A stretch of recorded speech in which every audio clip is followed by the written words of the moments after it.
শ্রাবণ মাস পড়তেই আবারও একটি বিয়েবাড়ির ভিডিও নিয়ে চলে এলাম। বিয়েবাড়ি মানেই খাওয়া দাওয়া। স্টার্টারে কি আইটেম হয়েছে চলো তোমাদের দেখাই। ফিশ বল, চিকেন কাবাব, প্রন চাট খেয়ে কফি খেয়ে নিলাম। পাপড়ি চাটটা কেমন করে তৈরি করছে দেখো। তারপরে একটু পাপড়ি চাট খেয়ে নিলাম। খেতে কিন্তু অসাধারণ ছিল। এরপর মেন খাবারে চলে এলাম, প্লেটটা নিয়ে নিলাম। তারপর দিল পুরান পুরি, তারপরে দিল আলুর দম, দিচ্ছে স্যালাড, এরপর ভেটকি পাতুরি, এরপর একটু সাদা ভাত নিয়ে নিলাম। এরপর নিয়ে নিলাম চিকেন কাঁচা লঙ্কা, এরপর অল্প করে বাসন্তী পোলাও নিয়ে নিলাম। এরপর নিয়ে নিলাম আরানি মটন।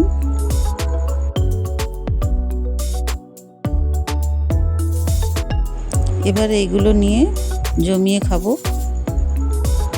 পুরান পুরির সঙ্গে আলুর দম নিয়ে নিলাম। তারপর পাতুরিটা খুলে নিলাম। স্টিম রাইসের সঙ্গে একটু আমি কাই মাখিয়ে মাছ দিয়ে খেলাম, খুব সুন্দর লেগেছে খেতে। চিকেন কাঁচা লঙ্কার সঙ্গে রাইসটা একটু খেয়ে নিলাম, ভালো লেগেছে।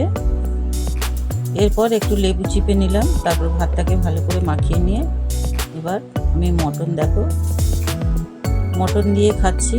মটনটা ভালোই লেগেছে খেতে, ভালো, খুব সুন্দর সেদ্ধ হয়েছে। আমি মটন দিয়ে ভালো করে ভাত মাখিয়ে খেয়ে নিচ্ছি। দেখে কার কার জিভে জল আসছে কমেন্ট করে বল। তারপর চলে গেলাম আমি চাটনি, পাঁপড়, মিষ্টি, সন্দেশ, রসগোল্লা নিয়ে নিলাম। নিয়ে এরপর ওগুলোকে আস্তে আস্তে ভেঙে ভেঙে খেলাম। সন্দেশটা খুব সুন্দর ছিল, চাটনির সঙ্গে পাঁপড়টাও খুব ভালো লেগেছে, রসগোল্লাটাও খুব সুন্দর ছিল। খেয়ে নিয়েছি একে একে। ব্রাউনি উইথ আইসক্রিম, এটা দারুণ লাগছিল খেতে, খেয়ে নিলাম। এরপর আমি দেখো দুটো পান নিয়েছি। তারপরে আমি এরপর একটু জিরা জল খেয়ে আজকের দিনটা শেষ করলাম। হাতে জলের বোতল নিয়ে বাড়ির দিকে রওনা দিলাম।